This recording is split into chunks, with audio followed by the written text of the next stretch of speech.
Le costume, c'est un vrai fil physique et texturé pour raconter une histoire. Le vêtement pour ajouter une couleur. Ces métiers-là, c'est pas des métiers, c'est des choix de vie. Vincent n'a pas d'écailles, Comment c'est loin, Divine. Alice Cambournac habille une nouvelle génération du cinéma d'auteur français. Elle signe également les costumes des 2 derniers films de Cédric Kahn, La Prière et Fête de famille, ainsi que ceux de la série de Rebecca Zlotowski, Les Sauvages, actuellement diffusée sur Canal+, et qui rencontre un beau succès. Alice Cambournac, merci d'être mon invitée pour le 3e épisode de Profession costumière, et bienvenue. Eh ben bonjour. Bonjour Alice. Ravie également. Alors, première question, comment devient-on créatrice de costumes de cinéma ? La question piège. Non, mais il y a plein. En fait, il n'y a pas qu'une voie, il y en a plein. Moi, j'ai un parcours super atypique parce que j'ai pas du tout fait des écoles de costumes ou des DMA de costumier ou un schéma classique en passant par une école d'art, puis une spécialisation costume, etc. ou une école de stylisme. Moi, je me déguisais tout le temps quand j'étais petite. Voilà, je faisais des petites crinolines et des petits corsets pour mes Barbies. Et tout mon argent de poche passait pour acheter des bouquins sur l'histoire du vêtement, l'histoire de l'habillement, petite passion corset autour de mes 12-13 ans, comme ça. Et donc je me suis forgée en fait une connaissance du costume historique et de l'histoire des gens en fait, l'histoire de la manière dont on vivait, etc. Assez jeune. Et parallèlement, je faisais du théâtre. Tout ça a été lié avec l'amour d'un personnage, d'inventer des histoires, etc. Toujours ce désir-là, plus que le désir du vêtement en lui-même. Et c'est vrai que quand on est petit, en fait, ça paraît idiot, mais quand tu te racontes des histoires, on va dire n'importe quoi, une histoire avec un chevalier, avec un château, machin, c'est un peu difficile de se produire, de construire un château ou trouver un cheval. Par contre, faire une robe de princesse ou une épée, ça c'est facile, tu peux te le faire chez toi. Donc je pense que c'est venu de là. Et à 15 ans, j'étais dans une troupe de théâtre et je me suis rendu compte que j'avais envie de mettre les costumes plutôt que de les faire, en fait. Et on avait monté une pièce de Giraudoux qui se passait en 1830. Ouais. Et l'école le collège m'avait donné un petit budget. Je me souviens, c'était genre 150 francs, non, 1000 francs à l'époque, donc genre 150 euros. Et j'avais fait pour tout le monde les 18... gens de la classe, des crinolines en satinette, des machins, des robes et des mini corsets et tout ça, avec des fracs et tout, avec des patrons achetés au marché Saint-Pierre, complètement surréaliste. Ah ouais. Et voilà, et en fait après le bac, j'ai passé l'été entre la terminale et la première sur un film d'époque, complètement par hasard. Et je me suis dit, voilà, j'ai envie de travailler dans le cinéma, c'est ça que j'ai envie de faire, parce que moi j'étais très bonne à l'école, donc j'étais pas du tout partie pour travailler dans le cinéma, j'étais plutôt partie pour faire une grande école de commerce ou je sais pas quoi. Et j'ai voulu être comédienne tout de suite, c'est-à-dire que j'avais envie d'interpréter ces personnages, j'avais envie de les vivre, j'avais besoin du corps, de la voix, etc. Donc j'ai commencé des études de comédienne, et parallèlement je faisais les costumes pour des pièces de copains, puis j'ai jamais vraiment arrêté d'être passionnée par ça, quoi. Et à 25 ans, j'en ai eu marre de galérer de casting en casting, de petit rôle en petit rôle. J'aimerais toujours ce métier et le personnage sera toujours un truc qui fera partie de moi et qui le fait, fait toujours partie à travers le vêtement. Mais du coup, j'ai commencé dans le costume à ce moment-là, de manière professionnelle, parce que c'était pour moi, et ça l'est toujours, la chose qui se rapproche le plus. En fait, c'est une autre manière de raconter le personnage. Qui passe par le corps, qui passe par le vêtement, par le tissu, par ce qu'on va raconter. Pas forcément par la voix, forcément, puisque quand on est comédien, c'est très différent. Mais pour moi, ça tourne plus autour du personnage qu'autour du vêtement, le costume, en fait. Donc voilà. Et puis, je connaissais personne dans ma famille à la base qui faisait ça, et on m'a donné un contact. Et puis voilà, j'ai commencé à faire des échantillonnages sur une pièce pour le théâtre Marigny, où j'avais jamais fait ça de ma vie, j'étais complètement paniquée. C'est quoi l'échantillonnage du coup? En fait, il y a une des créatrices de costumes qui m'a répondu, qui est une femme extrêmement talentueuse et assez incroyable, qui s'appelle Bernadette Villard, et qui travaillait sur une création au théâtre Marigny, Landru, donc c'était 1920 ou 1919, un truc comme ça. Elle m'a montré ses maquettes, ses dessins, et elle m'a dit, écoute, voilà, je vais te prendre comme stagiaire, est-ce que tu peux aller échantillonner, c'est-à-dire trouver des tissus, me proposer des tissus qui correspondent à mes maquettes, à mes dessins. Moi, mis à part le marché Saint-Pierre, honnêtement, je ne connaissais pas grand-chose. Voilà, et en fait, j'y suis allée, j'ai adoré faire ça, et puis, et à la suite de ça, elle avait un gros film derrière, qui était Le Grand Mône. D'accord, oui. Voilà, pour le cinéma, et elle m'a pris comme assistante sur ce film-là. Et c'est parti comme ça, on a travaillé quelques années ensemble. Moi, j'ai commencé par des gros films d'époque avec elle. qui est un apprentissage absolument fantastique, parce que le film d'époque, ne serait-ce qu'en termes d'organisation, de rigueur, c'est quand même une énorme machine par rapport au film contemporain.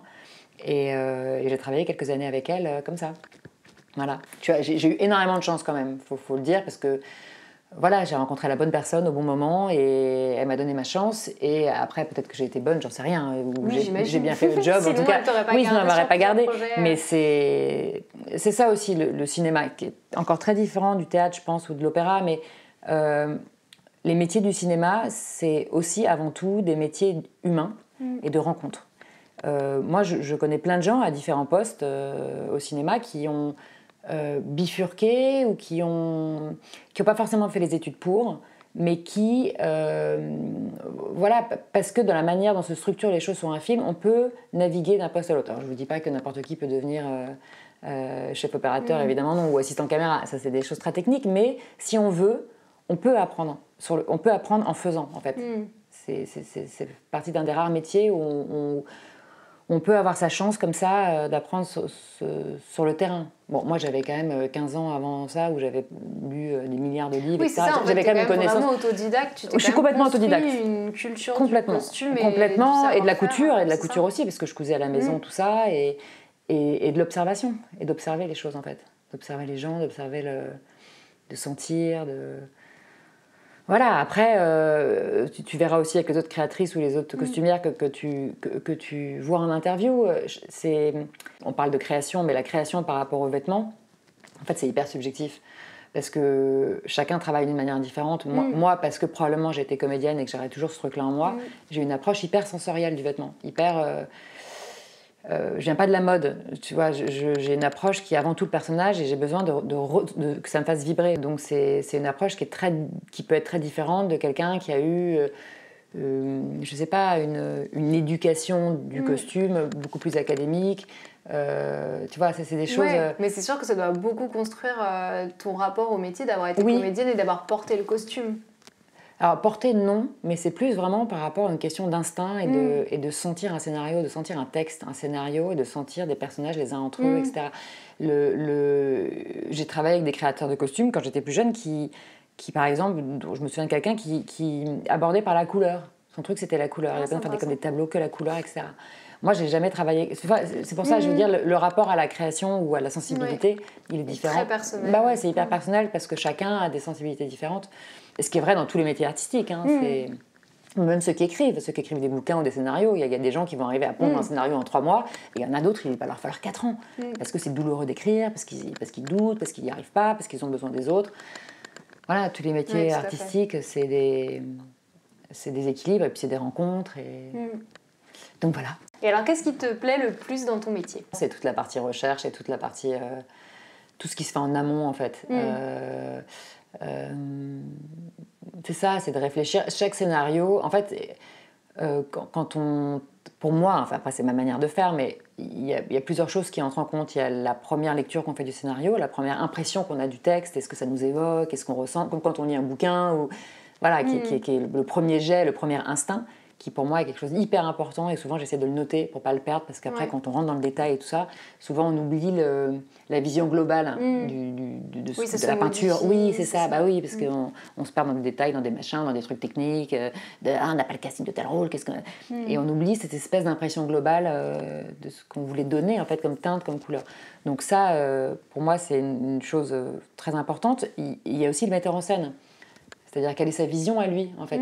Quel type de film il a fait, visuellement à quoi ça ressemble, quelle est sa sensibilité à lui. Donc, nous, on est des artisans, on apporte notre créativité, mais on est avant tout au service d'un texte et surtout d'un metteur en scène qui va, lui, avoir sa vision. Donc, il faut arriver moi, j'ai toujours besoin de comprendre sa vision à lui, en fait, de ressentir ce qu'il veut, lui, et à l'intérieur de ce cadre-là, exprimer, moi, ma créativité. Je n'essaierai jamais d'imposer, sauf quand je suis persuadée que le truc est techniquement, il faut ce truc-là parce que c'est ça qu'il faut. Oui, c'est une conviction. Ouais, ou c'est une conviction parce que techniquement je sais que ça va le faire, que ça va marcher, que ce tissu-là marchera mieux qu'un autre. Ça oui, mais je me mets avant tout au service de l'œil d'un metteur en scène, quoi. Et puis il y a plein d'autres paramètres artistiques qui rentrent. Je veux dire, les costumes n'existeraient pas sans la lumière et sans les décors. Oui. Enfin, et particulièrement la lumière, parce que c'est ça qui sculpte en fait l'image. Donc ça aussi c'est un truc hyper important, et puis le comédien, quoi. Parce qu'entre ce que tu imagines du personnage et puis le comédien qu'on te donne, bon, en général souvent ça correspond quand même, le casting correspond, mais parfois tu as des surprises mais surréalistes. Tu te dis mais mon Dieu, je l'imaginais pas du tout comme ça. Et bah non, mais en même temps, il faut composer. Et il faut composer, et en même temps c'est hyper intéressant. Parce que ça te surprend, parce que tu te dis oh là là, moi, cette petite grand-mère, mon Dieu, mais je l'ai. C'est ça justement, le ressenti dont tu parlais à la lecture peut être chamboulé par. Et dans ces cas-là, l'exercice, c'est pas tellement avec le vêtement, c'est d'arriver à faire qu'avec le corps de ce comédien qu'on te donne, avec ce que dégage par exemple cette comédienne, arriver à ce que ça rende ce que tu ressentais du personnage. Il y a une anecdote qui est toute bête, mais je ne dirai pas de nom, mais je fais justement un film dans lequel il y avait une grand-mère qui était vraiment la petite grand-mère lambda, toute mimi et tout. On savait qui c'était, mais bêtement, on ne l'avait pas assez googlé, je pense, donc on n'avait pas assez vu de photos de cette comédienne. Donc on avait fait un vestiaire, un portant entier de fringues, et ça correspondait vraiment très bien à l'image qu'on avait du personnage. Sauf que la grand-mère en question, la comédienne, est arrivée. En fait, elle avait 83 ans, mais elle était hyper rock, avec des cheveux blonds, avec une coiffure rock. Elle est arrivée en legging léopard, à nous claquer sur les fesses. « Salut ma poulette !» Complètement la patate, elle était hyper liftée. Donc en fait, avec nos fringues, elle faisait bourgeoise du 16e, hyper liftée, peroxydée, etc. Donc c'était la catastrophe. Donc là, on a dû faire le travail inverse. C'est-à-dire qu'on a dû la redescendre. C'est-à-dire qu'on est allé à fond dans les trucs, presque les robes d'autrefois des femmes de ménage, les petites robes à fleurs. Oui, avec les vieux gilets un peu machin, on l'a rendu un peu patati Daniel, mais on est vraiment descendu, on l'a descendu pour trouver des vêtements qui valaient vraiment la petite grand-mère, mais vraiment. Pour retrouver. Pour l'équilibre, pour redescendre, parce que sinon, Sorel, elle remontait tout, enfin, elle emmenait tout vers une classe sociale qui n'allait pas. Donc du coup, ça a été tout un travail, et puis on s'est rendu compte que c'était pas assez, et à un moment donné, moi j'ai dit, ce sera pas assez les costumes. On n'y arrivera pas, il faut que les cheveux, il faut faire quelque chose avec les cheveux, parce que ça ne suffira pas, les vêtements ne suffiront pas. Ah oui, elle fera déguiser. Si elle gardait sa coupe. Oui, ça marchait pas. Mais au début, il n'en était pas question, donc finalement, il y a eu une perruque, et effectivement, là, ça y est, on a trouvé l'équilibre. Donc il y a ce paramètre aussi. Bah oui, il y a le corps du comédien et ce que dégage le comédien. La plupart du temps, quand même, c'est un peu cohérent, mais parfois il y a des surprises. Et du coup, bah, il faut arriver à ne pas déguiser la personne, mais à trouver cette espèce de dosage subtil pour arriver à créer ce personnage et à ce qu'il soit exactement dans le bon équilibre de ce que ça doit évoquer au spectateur, enfin. Voilà. Et alors, tu es donc à l'AFCA, donc l'Association française des costumiers du cinéma et de l'audiovisuel. Donc, est-ce que tu peux nous parler un peu de cette association ? L'AFCA, c'est une association qui existe depuis plusieurs années et qui a pour but de rassembler un peu des gens qui ont une éthique ou une envie, en tout cas de collectif par rapport au métier de costumier, au métier au pluriel de costumier, parce que c'est assez vaste le costume. On parle des créateurs, mais enfin, en dessous de ça, il y a aussi des chefs costumiers, des costumiers, des gens qui font la patine, des gens qui travaillent à l'atelier, les habilleurs, voilà, ça regroupe tout un ensemble. Oui, ça regroupe le métier qui s'appelle costumier, mais qui en fait est un pôle. Et voilà, et l'AFCA, elle a pour but d'essayer de fédérer et qu'on se retrouve tous, qu'on partage, qu'on échange, surtout aujourd'hui où il y a une telle volatilité des désirs et où avec tous ces moyens de communication, et puis le cinéma qui quand même va pas... Enfin, on produit énormément de films en France, mais les manières de production, mais comme dans tous les métiers, hein, c'est pas que lié au cinéma, mais on demande à tout le monde de faire plus vite, avec moins d'argent et aussi bien. Je pense que c'est pareil dans tous les métiers.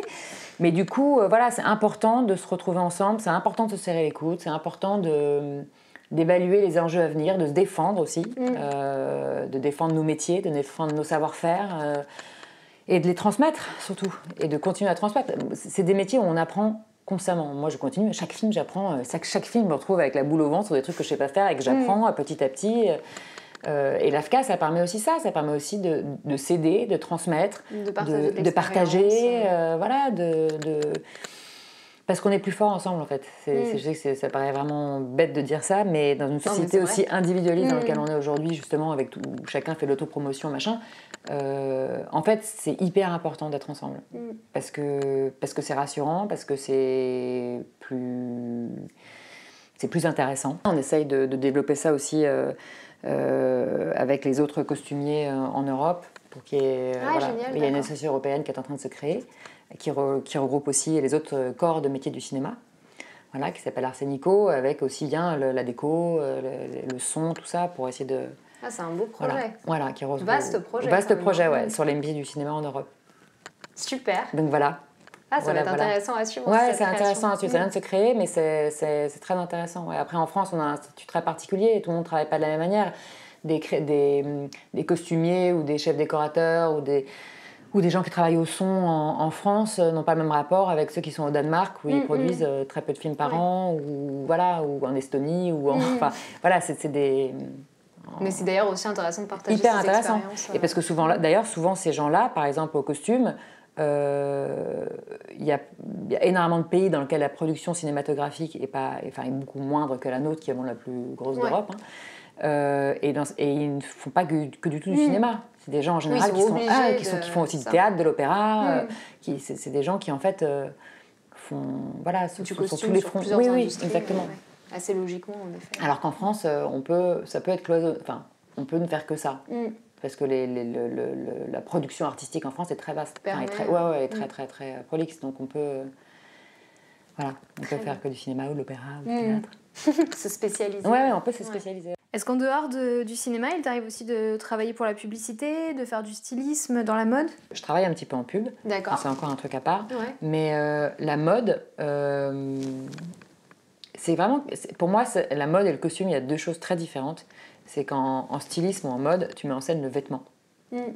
Au costume, tu mets en scène un personnage. Et c'est pas du tout la même chose. C'est-à-dire que le rapport au vêtement n'est pas le même. Souvent en mode, tu as des séries mode. D'ailleurs, c'est pour ça que les mannequins ont des tailles standards. C'est qu'elles rendent toutes... Un corps peut être interchangé dans un vêtement qui, lui, est mis en scène. C'est l'inverse au costume. En tout cas, au cinéma, l'opéra, le théâtre, c'est un peu différent. C'est pas le même...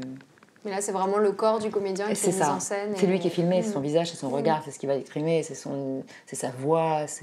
Le costume en fait intégralement partie, hein, mais pour moi, c'est avant tout... pour moi, le costume au cinéma est au service du comédien et de son corps. Ouais. Et alors, à propos de production, justement, est-ce que toi, il y a un ou des costumes dont tu es particulièrement fière, que tu as créé? Que j'aurais fait moi? Oui. Franchement, non. Non, mais franchement, non. Après, c'est plus des tableaux. C'est-à-dire que moi, c'est vrai que j'ai tendance à... Par exemple, j'adore la figuration. J'adore toujours traiter la figuration ou l'image. Pour moi, toute la prépa, en fait, on crée des costumes individuellement en faisant en tout cas une garde-robe pour des personnages qu'on fait les uns après les autres. Mais en fait, ce qui importe, c'est ce qu'on va voir à l'image. Oui. Donc c'est le jour J. Donc c'est en fait ce qui va se créer sur le plateau. C'est-à-dire l'harmonisation entre justement les personnages principaux, la figuration qui passe derrière, la déco, la lumière, etc. Donc pour moi, le travail sur le plateau est hyper important. Il y a des trucs qu'on aurait pu imaginer en prépa, dans les bureaux, tout ça, et de se rendre compte le jour J qu'en fait, non, ça va pas, quoi. Oui, il y a une confrontation. Ouais, ou que, en général, ça va à peu près, mais il peut y avoir des moments où on se dit, non, en fait, c'est pas ça. Ou... Hop, tant pis, on change, vas-y, hop, tu lui mets ça, hop, eux derrière, trop de couleurs. Et c'est comme de la peinture, en fait, c'est des petits coups de pinceau, tu réajustes. Et c'est ça, des ajustements, voilà, des jusqu'à nuances. Trouver cette espèce d'équilibre où tout d'un coup, ça fonctionne, en fait. Tout d'un coup, à l'image, ça fonctionne.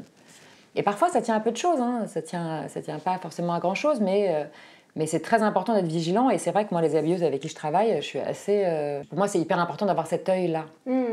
C'est pas grave d'oublier un truc, c'est pas grave qu'il y ait un bouton qui soit ouvert alors que machin, c'est pas grave s'il y a un pull qui est pas bien sur une épaule dans la vie et les vêtements bougent, voilà, c'est pas très grave. Mais par contre, avoir cet œil-là de la vision globale, de l'image du film, enfin de l'atmosphère, de la cohérence avec le décor et la lumière, pour moi c'est super important.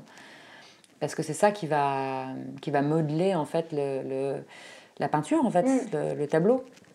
Et alors, il y a des tableaux que tu as en tête? Non, il y a des... Après, c'est plutôt des exercices, c'est plutôt des ensembles.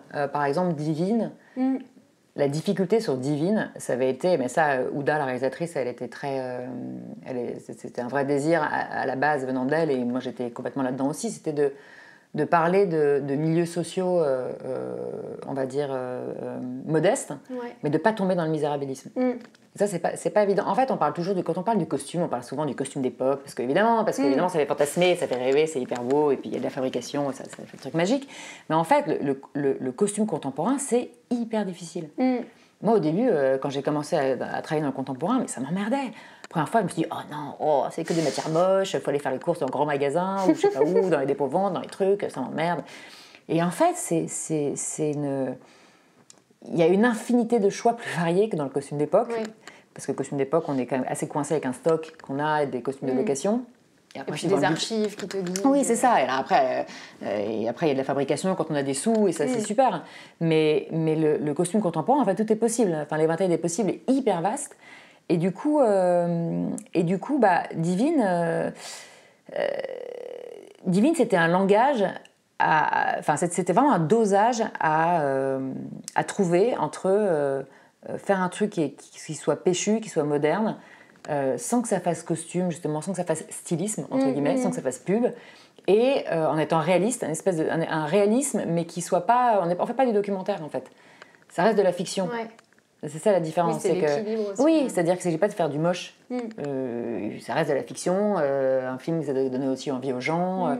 Voilà. Mais c'est pas de la pub non plus. Donc on ne fait pas du stylisme avec des... C'est pas des personnages qui doivent vendre un produit comme en pub où il faut que tout le monde ait l'air beau, sympa, cool. Ça n'a rien à voir. C'est encore un autre métier, ça, la pub. C'est des costumiers aussi, mais c'est un autre métier.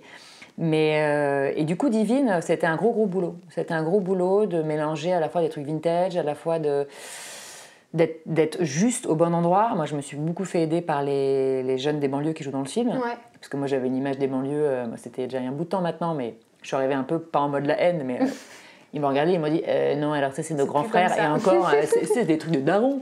J'étais là, ok, j'ai pris 15 ans en une matinée.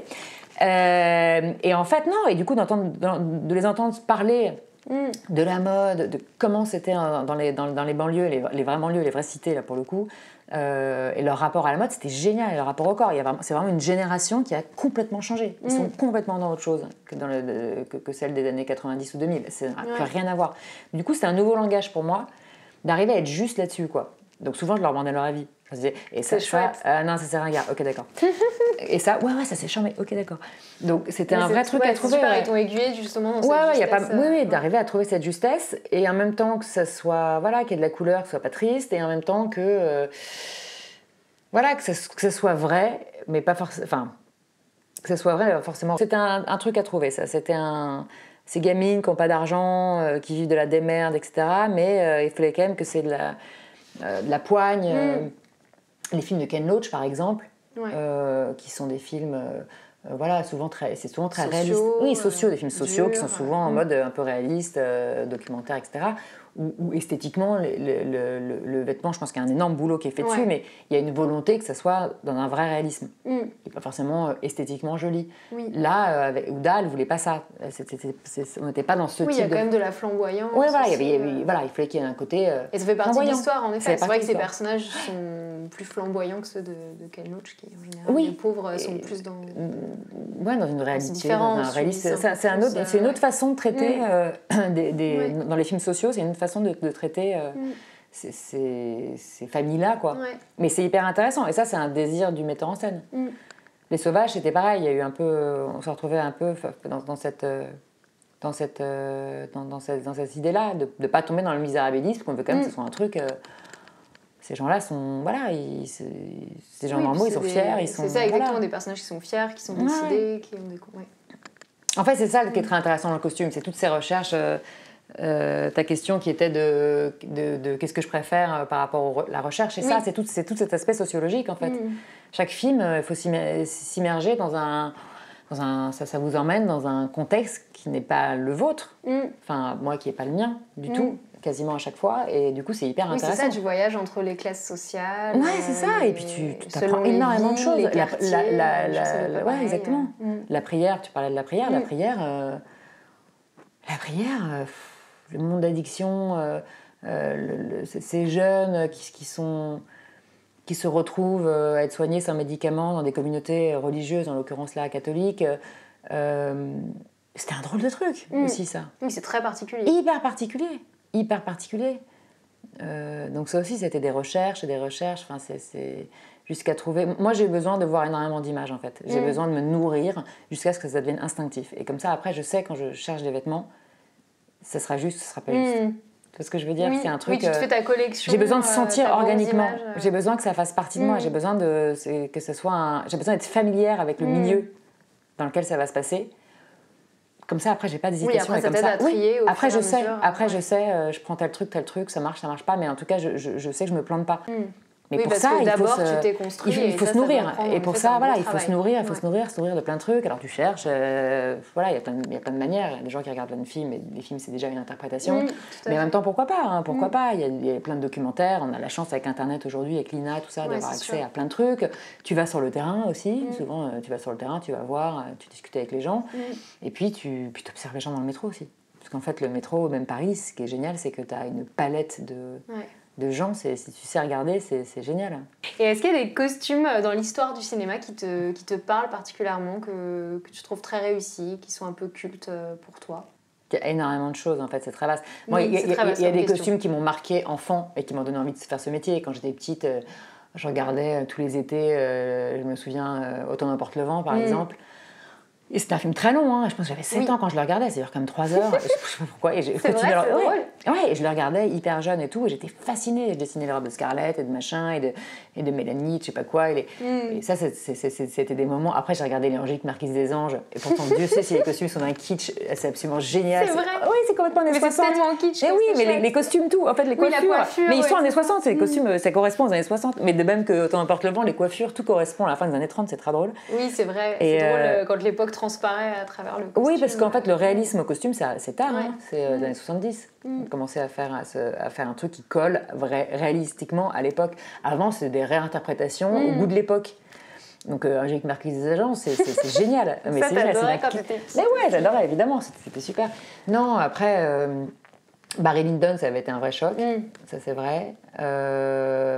J'ai eu un autre choc quand j'avais 18 ans, qui était les films avec Cate Blanchett, Elisabeth. Sorti. Ouais. Ça, j'étais en école de théâtre et en plus je travaillais un rôle similaire et c'était j'ai eu une espèce de choc. J'avais été voir le film 2 ou 3 fois pour essayer de comprendre techniquement comment étaient faits les costumes, je me souviens. Ça a été des vrais chocs. Après, il y a plein de films, les films de Sautet par exemple, où il y a aussi toute une époque comme ça où les costumes étaient très stylisés. Même si c'était pas très vraisemblant, enfin réaliste, c'est pas grave, s'il y avait une espèce de silhouette comme ça qui se dessinait dans les années 50, 60, les costumes étaient très comme ça. Quand on pense à la robe noire de Mireille d'Arc dans Le Grand Blond, enfin, c'est des espèces de robes iconiques comme ça, avec des espèces de pièces comme ça très marquantes. C'est vrai. Oui, dans les Max et les Ferrailleurs aussi. Max et les Ferrailleurs, même la banquière avec son tailleur, enfin, son tailleur blanc et noir. Il y a plein de comme ça de pièces vraiment fortes que tu retiens. Qu'on retient, qui sont assez dingues. C'est vrai. Après, il y a des metteurs en scène, même dans le contemporain, qui sont très costumes. Par exemple, si tu prends François Ozon, il y a un truc très théâtral. Almodovar, c'est hyper théâtral. Bien sûr, le travail sur les couleurs, sur les imprimés. C'est très outré. Mais même Woody Allen, il y a toujours une esthétique dans Woody Allen, un truc un peu vintage, un peu désuet. Les mecs, ils ont toujours des pantalons hyper taille haute, un peu comme Woody. Ils ont tous... C'est vrai, mais là, son dernier film, je trouve que pendant un quart d'heure, tu te demandes si ça se passe aujourd'hui ou dans les années 50. Ouais, c'est ça, ou 60. Jusqu'à ce qu'ils sortent un téléphone portable, tu sais pas. Tu sais pas, il y a toujours cette espèce de truc un peu désuet. Donc le costume... Les films de Jean-Pierre Jeunet, c'est pareil, le costume est hyper visuel. Voilà, il y a des metteurs en scène comme ça où le costume est un peu théâtralisé et se voit du coup et fait partie intégrante de l'esthétique du film. Et puis voilà, et puis après dans la plupart des films, quand même, le costume n'est pas censé se voir. Oui, et pas censé être plus puissant que le personnage, enfin que le comédien.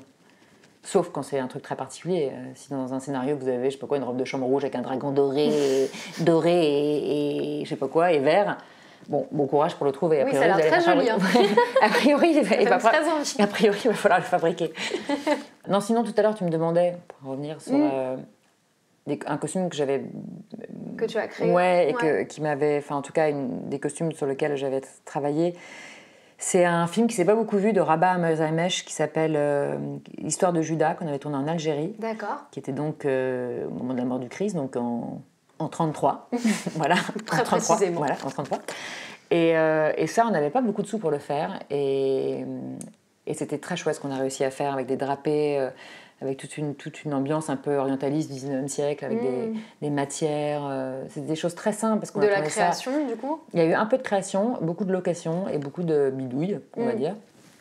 Et on a réussi à faire des choses avec des matières et des drapés, avec peu de moyens, à faire pour moi quelque chose qui était vraiment... j'étais très contente, ouais. C'était très... très ça ressemblait à ce que j'avais envie que ça... En fait, parce que parfois, c'est un peu... Parfois, t'as pas forcément les moyens de... surtout quand t'as pas beaucoup de sous. Et c'était très beau. C'était vraiment très beau. Visuellement, ça marchait, ça apportait une rondeur. C'était chouette. Moi, je mettrai des photos sur Instagram pour qu'on puisse illustrer. Ça marche, c'est gentil. Et alors, si tu veux, maintenant, on peut parler plus précisément peut-être de 2 projets sur lesquels tu as travaillé récemment. Donc, on peut commencer par Fête de famille, le film de Cédric Kahn. Donc, est-ce que tu peux nous raconter comment tu as croisé la route de Cédric Kahn et comment tu as été amenée à travailler sur Fête de famille? Alors, Cédric, je l'ai rencontré pour la prière. Il avait plus de costumière. Et je ne sais plus comment je suis arrivée dessus. On m'a appelée et tu étais là. Non, je l'ai rencontré dans un café. On s'est rencontrés dans un café. Et je pense qu'il a rencontré d'autres costumières. Et puis voilà, ça s'est fait. T'as passé une audition. Ouais, maintenant oui, ça arrive souvent quand même. Mais c'est bien de toute façon qu'un metteur en scène, quand t'es capitaine d'un navire, parce que metteur en scène, c'est ça. Il faut que tu sois entouré avec des gens que tu sentes. Donc c'est important de rencontrer. Enfin, c'est ce que je disais au début, c'est des rencontres humaines aussi, c'est un travail d'équipe. Donc, et d'échanger justement sur vos sensibilités. Voilà, c'est ça. Il faut quand même avoir des affinités avec la personne. Au-delà de l'admiration artistique, il faut quand même... se comprendre. C'est important. Bien sûr. Et avec Cédric, voilà, ça s'est fait. Et la prière, c'était assez particulier parce qu'il y avait 23 jeunes en permanence, tous ensemble. Et puis, il y a eu pas mal d'impro, il n'y avait pas de script. Ah oui. Non, donc ça a changé, ça bougeait tout le temps. Mais j'ai énormément aimé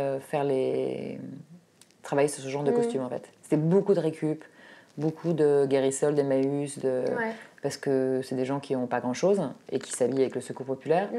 Et voilà, et c'est pareil, là aussi, il fallait trouver le truc juste. Il ne faut pas qu'ils aient l'air déguisés, c'est pas des clochards, c'est pas des... Voilà, c'est des fringues de récup, mais il faut en même temps, c'est les héros du film.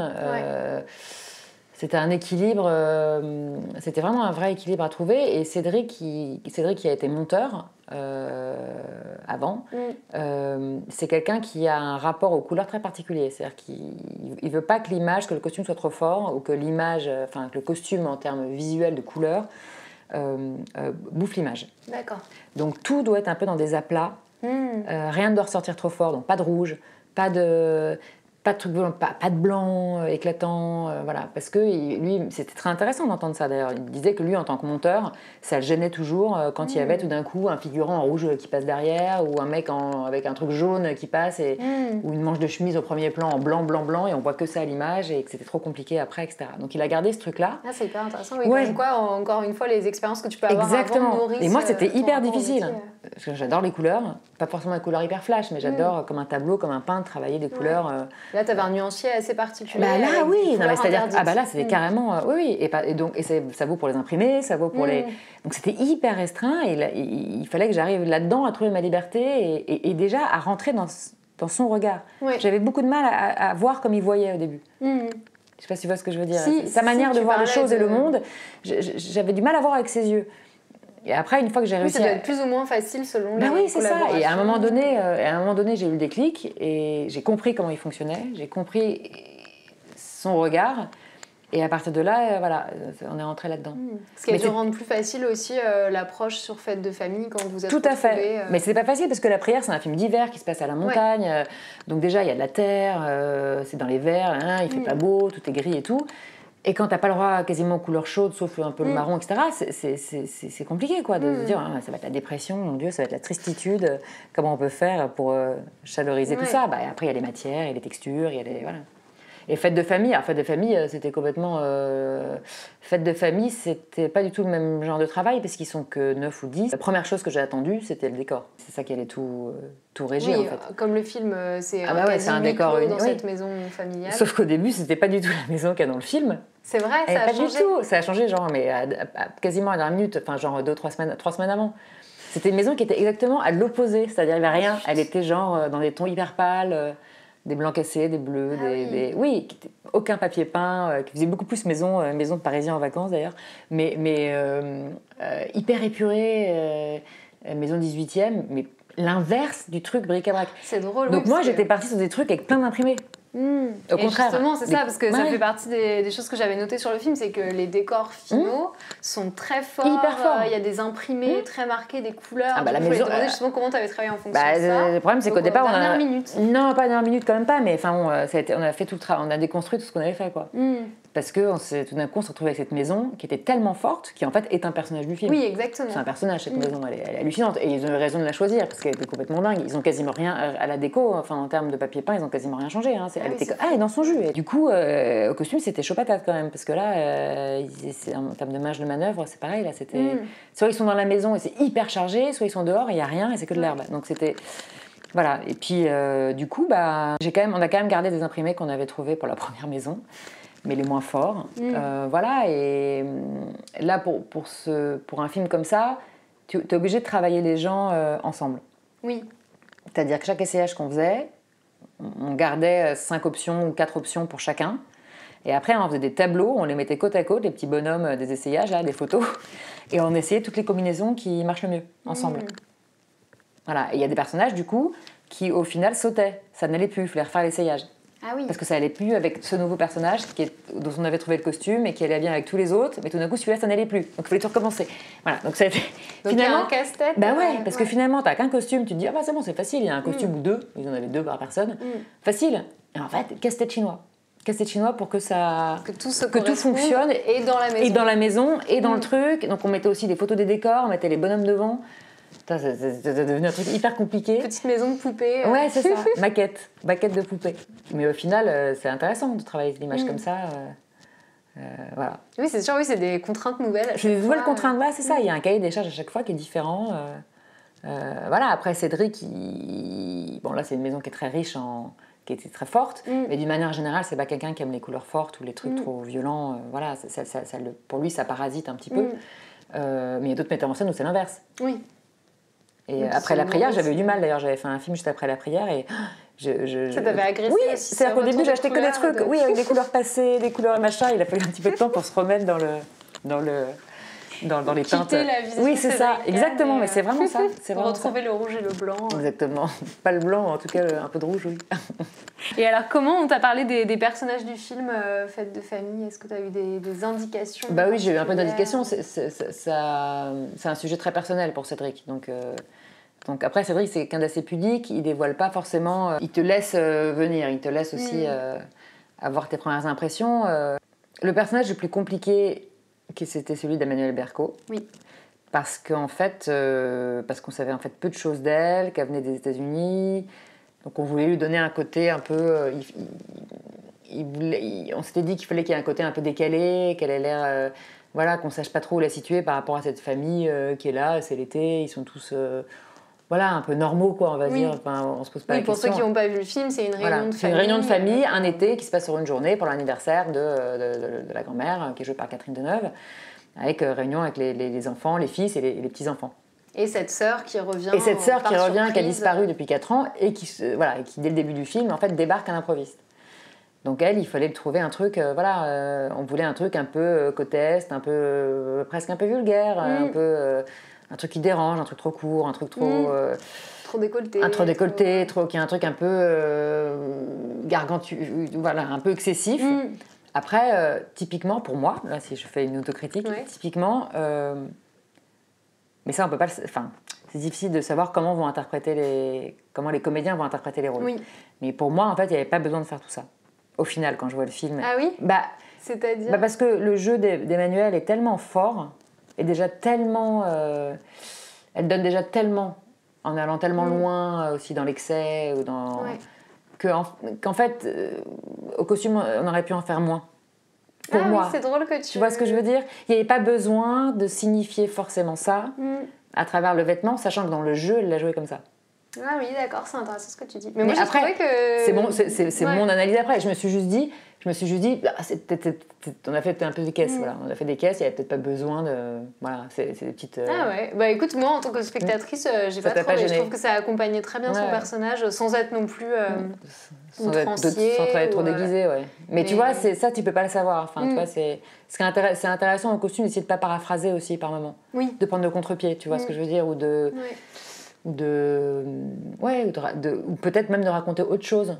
De justement... bon, là, il ne s'agissait pas de la faire sage, mais parfois, si tu as un personnage qui est... Justement, ça peut rajouter... Le vêtement peut rajouter une couleur. Parce que tu vas un peu à contre-pied de ce qu'elle raconte, de sa rage, de son truc. Et elle est habillée différemment. Enfin, tu vois ce que je veux dire, pas dans un truc cliché de ce qui accompagnerait son humeur. Et justement, ça peut être intéressant. D'avoir un contre-pied qui raconte autre chose, qui donne une autre facette, une autre couleur. Et si je dis pas de bêtises aussi, ce que j'ai remarqué, c'est que dans le film, elle se change plus que les autres. Elle se change, oui, c'est ça. Ça, c'était écrit dans ça. C'était écrit dans le scénario. Et j'ai trouvé ça amusant sur le côté justement instabilité. Oui, et elle débarque avec sa valise. Et puis exactement, volatile comme ça. Exactement. Et on s'était dit d'ailleurs que c'était une fille qui a un problème avec l'argent, très visiblement.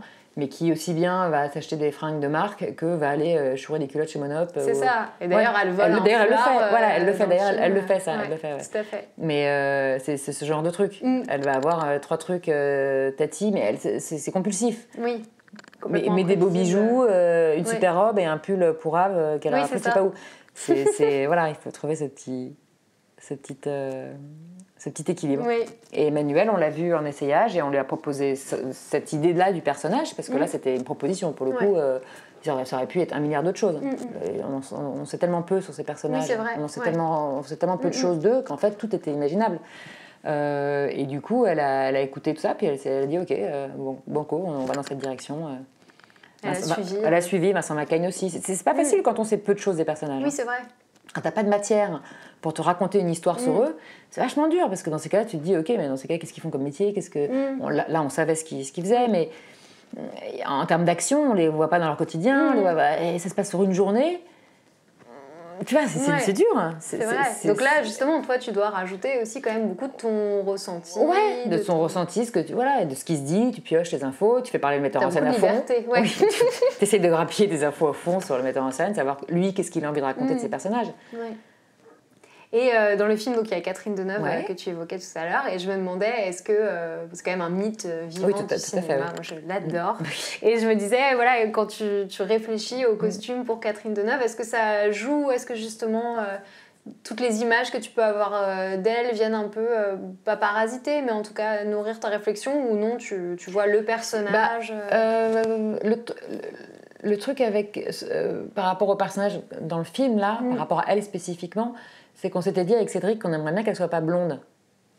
Et comme elle sortait du film de Téchiné et qu'elle était plutôt brune dans le film, on lui en a parlé très vite pour ses cheveux ont un peu éclairci, mais elle n'était pas blonde comme on a l'habitude avec sa coiffure, etc. Ouais. Et du coup, lui remonter les cheveux comme ça, c'était un choix qui n'a pas beaucoup de bijoux, que finalement au niveau du maquillage, ça soit assez soft. Qu'elle soit habillée de façon assez simple, avec cette espèce de petite tunique indienne que j'avais trouvée complètement par hasard. Donc on a fait des propositions, sachant que toujours avec Cédric, on ne peut pas avoir des choses trop pétulantes. Et je pense que Catherine, elle adore les trucs un peu pétulants et un peu barrés. Elle est assez rock'n'roll en fait. Or là, avec Cédric, on peut pas vraiment faire ça parce que c'est pas du tout sa sensibilité. C'est pas du tout. Je pense pas que ces choses-là l'intéressent vraiment. Donc du coup, on avait préparé des vêtements qui, en tout cas, rentraient pour moi dans la vision de Cédric, et d'ailleurs qu'il avait vu avant, qu'il avait validé avant. Et puis on les a présentés à Catherine, et Catherine, elle est incroyable parce qu'elle est. C'est une machine de guerre. Enfin, non mais je pense à tous les postes. Hein. Elle sait tout, elle voit tout. Et en fait, elle a le regard important et elle pioche 5 trucs qu'elle a envie d'essayer et elle sait parfaitement pile poil ce qui va aller, ce qui correspond, ce qui est juste, ce qui manque de fantaisie ou là où il n'y en a pas besoin. Et elle sait en fait. C'est très évident pour elle. Pour elle, c'est très évident. Elle a regardé le portant, elle a pris 3 trucs, elle les a essayés et en fait, ça tombait pile poil et c'était ça. Et c'est ce qu'elle porte dans le film. Ah oui, c'est parfait. C'est incroyable. Bah, c'est des gens qui ont une telle connaissance du vêtement, du costume, qui ont été. Elle, en l'occurrence, elle a été habillée. Ce qui est intimidant, c'est qu'elle a été habillée par Yves Saint Laurent. Oui, et puis par tellement de costumiers, elle a joué avec tellement de grands acteurs, elle a été dirigée par tellement de grands metteurs en scène. Elle a probablement une connaissance 10 fois supérieure à la mienne du costume, en tant qu'expérience, c'est sûr. Et donc ça, c'est impressionnant, ça reste... Et à côté de ça, moi, c'est une femme que j'adore, que j'ai toujours adorée, donc j'étais pas du tout intimidée j'étais pas trop intimidée de la rencontrer. C'est quelqu'un de très chouette et qui est hyper moderne et hyper accessible. Oh là là. Et qui a fait des super chouettes films. Oui, c'est ça que j'adore aussi. C'est formidable super, de ne pas du tout s'asseoir sur ses lauriers et continuer à avoir une à travailler avec des jeunes, à essayer, à faire des premiers films, elle essaie plein de trucs. Elle est formidable. Voilà. Et on a commencé à en parler, mais donc on discutait des décors et du lien que tu vois. Et je sais aussi que ta sœur est chef déco. Tout à fait. Du coup, je trouvais ça intéressant. Je me disais justement, tu parles beaucoup du rapport du costume à la lumière et au décor. Et donc, toi, c'est quelque chose qui joue aussi sur ta construction. Moi, oui, mais pas du tout parce que ma sœur est chef déco. Ça n'a rien à voir. Non, c'est un hasard total qu'on fasse ça, qu'on soit dans le même. Elle moins parce qu'elle a fait les arts déco, elle s'est spécialisée en scéno. Non, parce que en fait, je me suis rendu compte très vite qu'entre ce que tu imagines quand tu es en essayage et ce que tu vois à l'image, déjà, il y a une énorme différence. Et ça, c'est la lumière. Tu peux avoir choisi un hyper bel, je sais pas, je dis n'importe quoi, un très beau vert ou un très beau brun. Et tout d'un coup, à l'image, tu vois le rendu du film. Et ça c'est que l'expérience qui te donne ça. Tu te rends compte que ça a été complètement cassé, que ton marron a l'air d'un espèce de noir, que ton vert a l'air un pauvre kaki horrible. Donc très vite, c'est hyper important techniquement d'avoir ces connaissances techniques, de savoir avec le chef-op quel genre de lumière il va faire, quel genre de filtre, quel genre de caméra il utilise, pour savoir aussi le rendu des vêtements. Et la déco, c'est pareil. Le costume prend vie dans une toile de fond. Dans un mobilier, dans des objets, avec des objets à proximité, et tout ça, ça joue, ça s'inscrit dans un univers. Enfin, pour moi, le personnage s'inscrit dans un univers et j'ai besoin de... Et puis, ça t'évite de faire des conneries. Le film où t'arrives, où la fille a un manteau rouge, parce qu'on parlait du rouge. Ouais. Je sais pas, j'ai dit n'importe quoi, t'as une scène dans un café, dans une brasserie parisienne, avec un banc, tu vois, avec les banquettes en velours rouge ou en cuir rouge. Tu t'es pas rencardé avant pour savoir comment était le décor de la brasserie. Ta comédienne a un manteau rouge, c'est un peu con. C'est dommage. C'est comme les draps, les scènes d'amour ou les scènes au lit, où il faut se renseigner sur quelles sont les couleurs des draps. Si tu les mets, je sais pas quoi, en t-shirt blanc, en t-shirt bleu, et que les draps sont blancs ou bleu marine. Ça fait camouflage. Ça fait un peu camouflage. Après, tu vois que les têtes, c'est pas mal. Non, mais ce que je veux dire, c'est que c'est des questions, c'est des questions qu'il faut se poser. Et puis moi, ça m'aide, la déco, ça m'aide même pour construire le personnage, de savoir dans quel type d'appartement il vit. Tu vois, tu suis un mec, je sais pas, dans un film, il est comment son appart ? Est-ce que c'est un loft ? Est-ce que c'est un truc un peu haussmannien ? Est-ce qu'il vit dans un appartement HLM ? Ça t'en dit beaucoup, en fait. Oui, c'est ça, c'est des indices aussi. Quel genre de bagnole ils vont choisir ? Dans Les Sauvages, on a vachement travaillé avec la déco, parce que c'était hyper important. La série de Rebecca Zotowski là, pour Canal, parce que voilà, il y avait énormément de décors, plusieurs milieux sociaux différents et énormément de personnages. C'était énorme, c'était l'inverse des fêtes de famille. Il y avait, je sais plus, 105 rôles, 300 silhouettes parlantes et je sais plus, au final 3000 figurants, un truc comme ça. Et tout ça était très spécialisé en plus, c'était pas des trucs lambda. Donc c'était hyper important aussi de se rencarder de les inscrire, la déco m'a aidée. À construire. Oui, pour pas être à côté, pour pas faire des trucs trop chics ou pas assez chics, d'être sur le même esthétiquement dans la même gamme en fait. C'est pas facile quand tu traites d'autant de milieux sociaux, enfin d'autant de petits groupes sociaux, de pas te planter, de pas être au-dessus ou en dessous. Donc ça, c'est intéressant de voir ce qu'ils font à la déco pour savoir si vous êtes un peu dans le même. Vous êtes bien aligné. Ouais, c'est ça. Si on est aligné dans le même, si on raconte la même chose en fait, parce que ça peut arriver, hein, si tu bosses pas ensemble. Sachant qu'aux États-Unis, très souvent, il y a un poste qui existe extrêmement peu en France, qui s'appelle le directeur artistique, en fait, tout simplement, et qui chapeaute normalement tous les départements artistiques, qui fait un pont. En France, il n'y en a pas. Il y en a de plus en plus sur les séries maintenant, parce que ça devient un peu indispensable. Mais on appelle ça un showrunner. Mais il y en a. Voilà, au cinéma, c'est un poste qui n'existe quasiment pas en France. Oui, c'est intéressant que le réalisateur essaie, du coup, j'imagine, d'assumer, mais... C'est au chef de poste de discuter entre eux et de se parler, quoi, de travailler ensemble, pour être sûr de raconter la même histoire, quoi. Ce qui est quand même important. En effet. Bah ouais, carrément. Et alors, on commençait à parler des Sauvages, donc la série de Rebecca Zlotowski. Est-ce que tu peux aussi nous raconter comment tu es arrivée sur ce projet? Bah pareil, rencontre. Rencontre, on m'a appelée, puis je pense qu'elle a rencontré plusieurs personnes. Et là, la série, c'est un truc très particulier parce que c'est comme l'équivalent... Enfin là, il y avait 6 épides de 52, un truc comme ça. C'est une mini-série, mais donc c'est comme si tu faisais 3 longs métrages à la suite. Donc c'est quand même un gros truc. T'as 5 bons mois de tournage. Là, en l'occurrence, en prépa, on était assez short, mais on avait genre 3 mois, je crois, un truc comme ça. Ou 2 mois et demi. La série, c'est un marathon. C'est un marathon parce qu'il y a plein d'épisodes, et ce sera pareil, et tous les gens qui bossent en série vous le diront, les textes sont jamais écrits à temps, ou sont jamais parfaits, ou sont là. Donc il y a beaucoup de choses qui tombent soit au fur et à mesure, soit un peu à la dernière minute. Voilà, c'est comme ça, et c'est toujours comme ça. Ouais, beaucoup d'urgence, et c'est un peu un marathon parce qu'il faut tenir sur le long terme. C'est-à-dire que comme c'est très long, il faut physiquement tenir. S'accrocher. Ouais, avoir un rythme pareil sur un long métrage normal, bon ok, mais faire ça sur quasiment 1 an, parce qu'entre la prépa et le truc, voilà, il faut tenir. Donc ça demande quand même une sacrée organisation, ces petites choses. Voilà. Et Rebecca, on s'est rencontrés avant l'été, et j'ai commencé à travailler dessus en fin octobre, je pense. Fin octobre, il y a eu un break à Noël et on a attaqué dès la rentrée.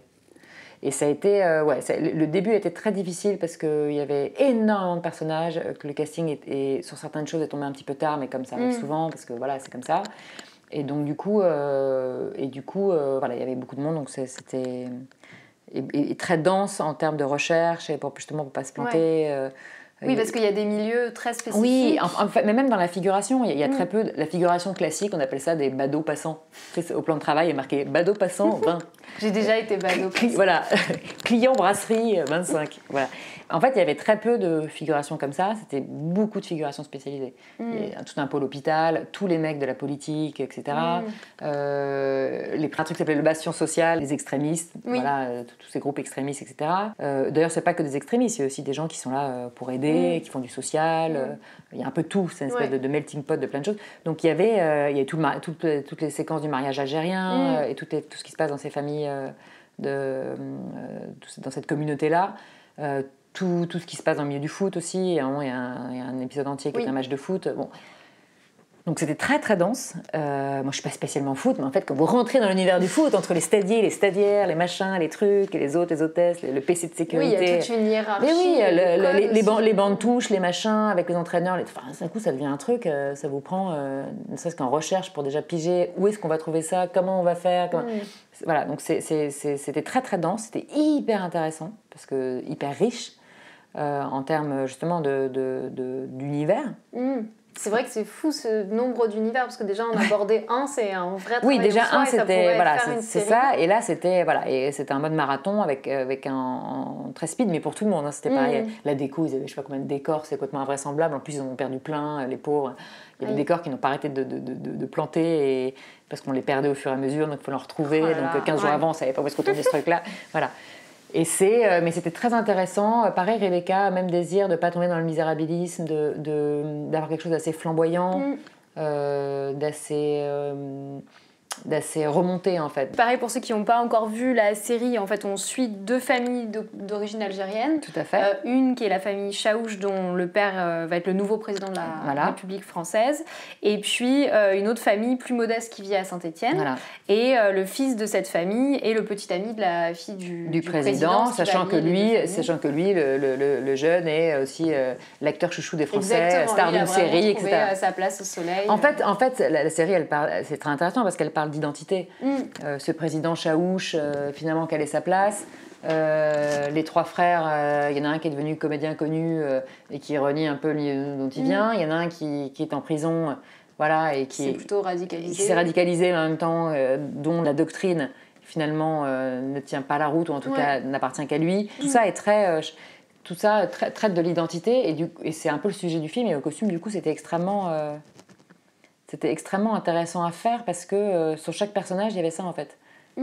Au-delà du thème du film, chaque personnage à l'intérieur de la même famille avait sa quête d'identité, sa recherche et sa trajectoire, exactement. Et puis pas mal aussi des métiers qui amènent une façon de s'habiller très spécifique et tu sens un peu les batailles des deux, je trouve, notamment dans la politique aussi, c'est vraiment intéressant, je pense, d'habiller le politique, d'habiller cette fille du président qui est la directrice de la communication. Oui, et du coup, et de sortir du cliché, le monde de la politique, c'est pas le même milieu que le monde de l'entreprise, c'est pas le même milieu que... Donc elle est à la com, elle est jeune, elle est à la com, bah ouais, c'est une petite nana branchée de Paris qui est avant tout à la com avant d'être politicienne.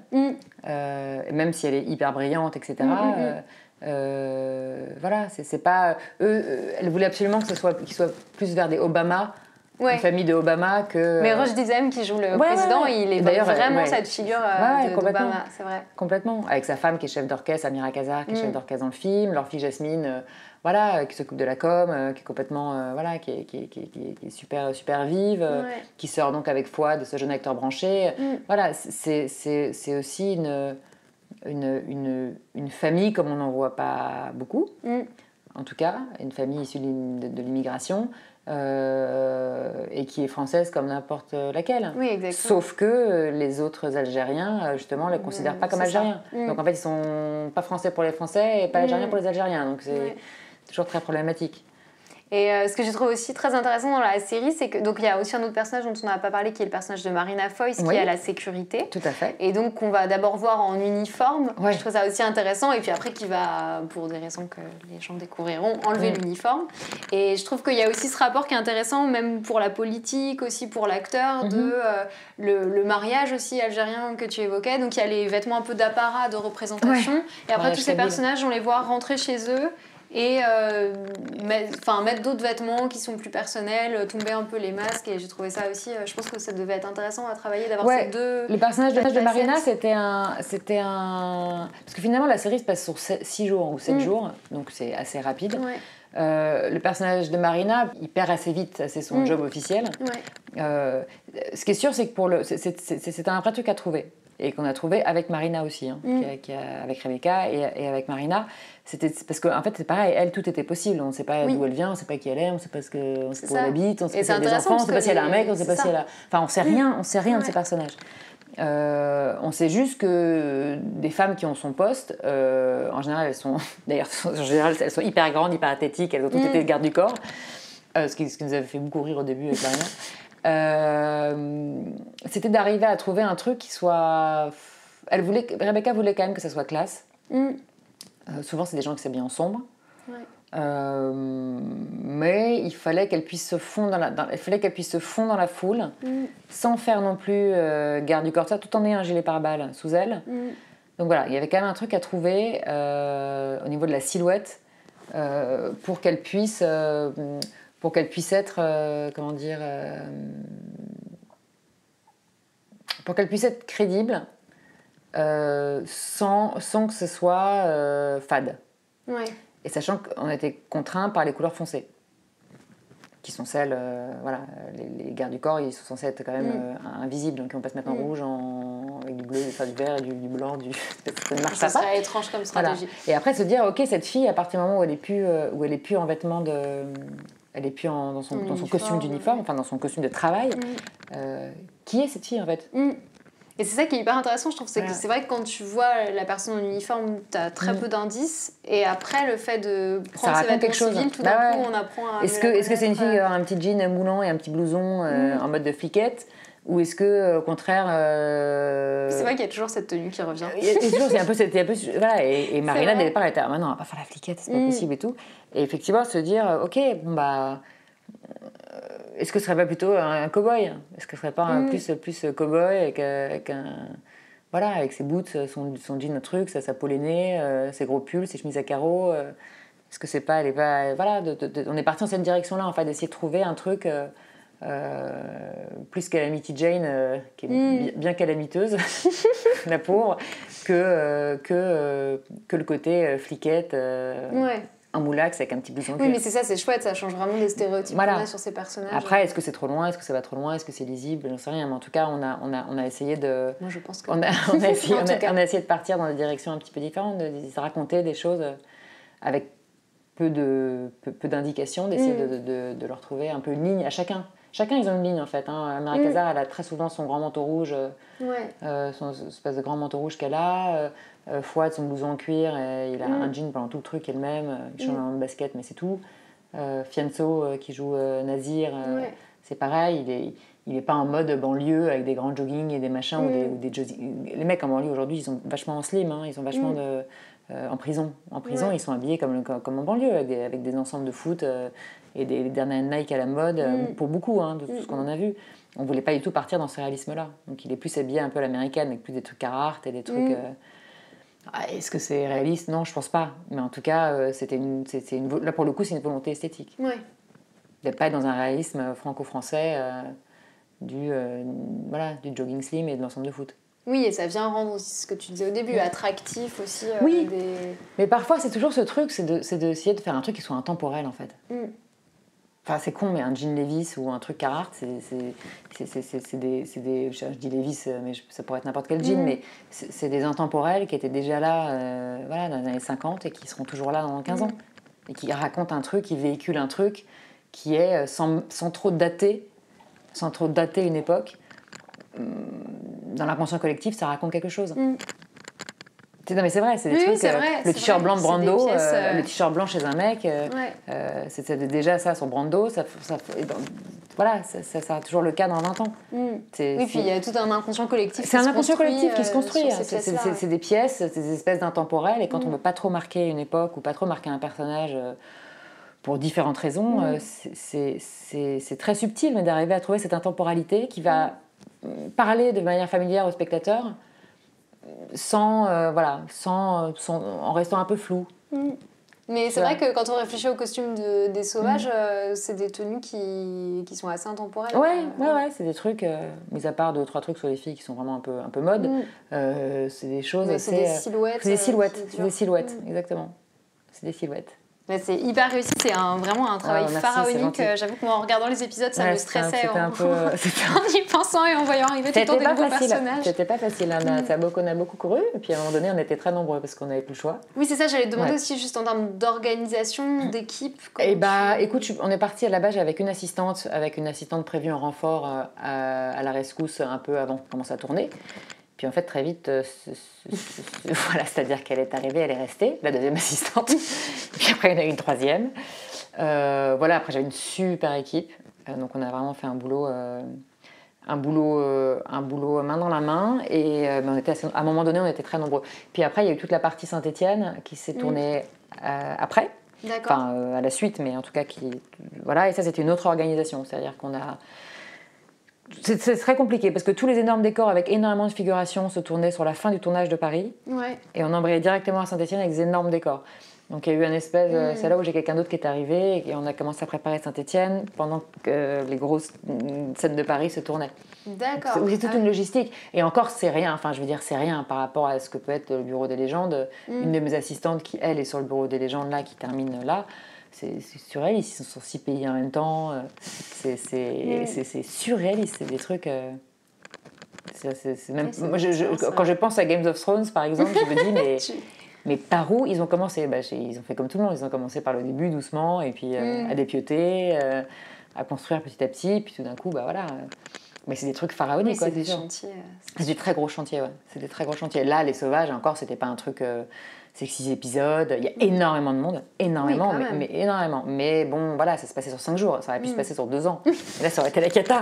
Là, il y a beaucoup de personnages qui ont que 2 costumes. Pas dans les principaux, mais dans tous les mecs de la politique. En général, ils ont 1 ou 2 costumes et des changements de chemise et cravate, mais ils n'ont pas... il y a des moments où... Et puis surtout, c'était important aussi parce qu'il y a tellement peu de jours dans l'histoire et tellement de gens que c'est parfois plus important de ne pas changer de costume, d'avoir très peu de changements de costume pour qu'il soit bien identifiable par le spectateur aussi. Parce que c'est vrai, qu'il faut bien retenir chacun. Il faut bien retenir chacun. Et se métamorphose à chaque fois. Exactement. Alors parfois, il n'y a pas besoin de... On a tendance à vouloir parfois trop changer les personnages, alors qu'en fait, c'est pas la peine. C'est pas la peine. Déjà, dans la vie, on ne change pas 25... Enfin, je veux dire, Enfin, on se change quand même un petit peu dans la semaine, espère. On espère. Mais voilà, un jean, on le met plusieurs jours. Oui. Voilà. Et en plus, ils sont quand même dans une période de crise, notamment. Ils sont dans une période de crise, ils dorment pas, machin. Exactement. C'est encore plus crédible de se dire qu'ils ont juste. En fait, dans la vie, oui, probablement ils se changeraient. Mais pour le spectateur, il y a un moment donné, en fait, le spectateur ne verra pas la différence. Ça m'est déjà arrivé de faire l'erreur inverse sur un film parce qu'on voyait très peu l'extérieur. Donc on avait très peu de moyens de faire comprendre aux spectateurs que les jours passaient. Du coup, on avait décidé à la mise en scène de changer avec les costumes, de montrer aux spectateurs que le jour changeait grâce au changement de vêtements. Et en fait, c'était une connerie parce que déjà, tu t'en foutais, on s'en foutait en regardant le film, et même en lisant le scénario, de savoir qu'on changeait de jour. Ce qui était intéressant, c'était les gros changements dans l'histoire, pas tellement le nombre de jours. Et surtout, il y a trop de changements de costumes. Du coup, ça parasite. Il y a des moments où tu te dis, mais tu comprends pas que ça a changé de jour, donc tu te dis, mais ils ont fait un faux raccord, pourquoi elle a changé de chemise, ou pourquoi il a plus la même cravate. C'est plus, plus visible. Oui, ça se retourne dans l'autre sens, parce qu'on se dit, il y a eu des erreurs. En fait, non, mais c'est juste que c'était pas assez lisible. C'est pas assez lisible, et en fait, ça n'avait pas d'intérêt. Donc parfois, c'est plus intéressant de ne pas trop changer les personnages.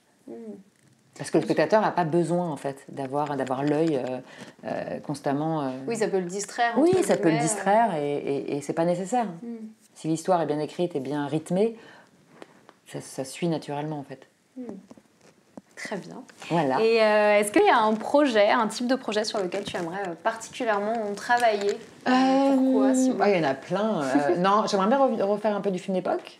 Ça fait 3 ans, mais j'en ai en tout cas prévu en principe l'année prochaine, donc ça serait super. Bien.